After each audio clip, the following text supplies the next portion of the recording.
హిందూ బంధువులందరికీ జై శ్రీరామ్.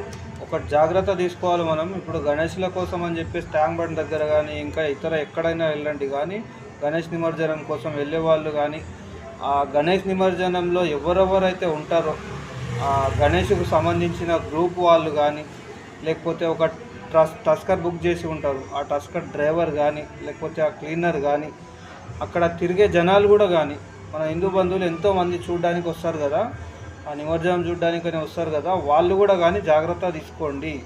లేకపోతే ఆ టైర్ కింద ఈ టైర్ కింద ఆ టస్కర్ల టైర్ కింద పడి సావడం అవుతుంది. అందుకని చెప్తున్నా, వెళ్ళేటప్పుడు చుట్టుపక్కల చూసుకుంటూ వెళ్ళండి, మనం ఎక్కడ వెళ్తున్నాం ఏం కథ. ఇంకోటి, ఆ టస్కర్ల పైన కూడా అడ్డగోలుగా కొనాకు కూర్చొని అటు సైడ్ ఇటు సైడ్ కాళ్ళు వదిలేసి కూర్చొని టైర్ల కింద పోయి అవన్నీ చేయకండి దయచేసి. ఎందుకంటే మళ్ళీ నెక్స్ట్ ఇయర్ కూడా మీరు బతుకుండాలంటే, నెక్స్ట్ ఇయర్ గణేశుడు చూడాలంటే ఈ సంవత్సరం రావకూడదు అనమాట.